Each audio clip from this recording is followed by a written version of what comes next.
सुख जर या मनाला पाहिजेत असेल तर देवाच्या प्राप्तीशिवाय कुठेही सुख भेटत नाही. तुम्ही कोण्याही कुंट्याला जा, किती पैसेवाल्या माणसाच्या इथं जा, तुम्हाला चांगले असे भोगणी दिसतील, चांगलं किचन दिसल, चांगलं बेडरूम दिसल, पण सुख भेटणार नाही. कवडीचं सुख भेटत नाही महाराज. त्यांना ताप राहते महाराज, आज किती पैसे येतात की उद्या पैसे किती कुठून येतात की काय करावं की, ते त्याच्या याच विचारात राहते. परंतु जिथं कमी आहे, जिथं झोपडी आहे, तिथं काय राहते, फक्त आजचं भागलं का बाबा बंद झालं, समाधान, खाऊन पिऊन टामटूम मान, आहे की नाही. आता मोठा लोकांचं कसं वेगळंच काम राहते, आपण सांगू नये. परंतु भक्त मोठाले असून सुद्धा बरेचसे भक्त भक्तिवान आहेत, असं नाही की नाहीत म्हणून. बरेचसे भक्त भक्तिवान आहेत.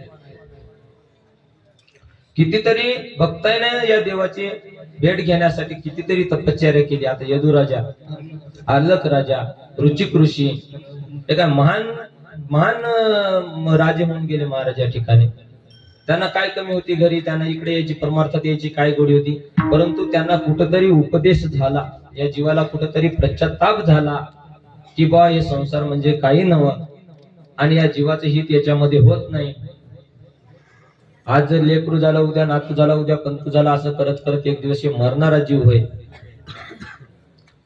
परंतु याच्यामध्ये आल्याच्या नंतर भगवंतानं 100 वर्षाचं कसं काय आपल्याला आयुष्य दिलं, तर याच्यासाठी बा याला कमी आयुष्य दिल्यावर तरी हे देवदेव करल.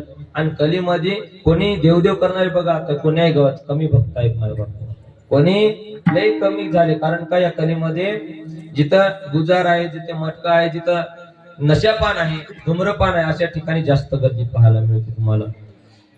इथं तमाशा आहे, अशा ठिकाणी गर्दी जास्त पाहायला मिळते. पण भजनाच्या ठिकाणी तुम्हाला गर्दी पाहायला भेटत नाही. आपण आता दिंडीत आलो म्हणून आपण सगळे एका जागी आहोत, आणि हेच कार्यक्रम गावात राहिला असता तर कीर्तनाला किती पब्लिक राहिली, कीर्तनाला किती पब्लिक राहिली असती. फक्त 100 नाही तर 150 माणसं, बस, याच्यावरी पब्लिकच राहत नाही. तर बरेचसे गावात सप्ते करतो मी, बघतो, अनुभवाची बोलायचं नाही बापू. माणसं बाहेर वट्यावर कुटाळी करत बसतात, पण सप्त्यामध्ये जात नाही. त्याच मंडपाच्या बाहेरच पण मध्ये जाऊन बसलं बा, 2 शब्द आपण समोर राहिले की कसं परिणाम वेगळा. आता तुम्ही समोर, आता बाहेरच्या लोकांना तळमळ लागली, मी मध्ये कळवा येऊन बसू की म्हणून, पण तुमच्यामुळे त्याला जागा भेटणार झाली, आहे की नाही. तुमच्यामुळे त्याला जागा भेटणार झाली. परंतु अशी त्यांना जशी मध्ये यायची तळमळ लागली, तशी ते बाहेर आपण गावामध्ये जेव्हा सप्ते करतो त्यावेळेस त्यांना सुद्धा मध्ये येऊन बसायची तळमळ लागायला पाहिजे की नाही, लागायला पाहिजे. पण ती लागत नाही. कारण का, तर आपले विचारच तसे नाही. आपल्याला तिकडे ती मोहमाया जाऊच देत नाही. कारण का,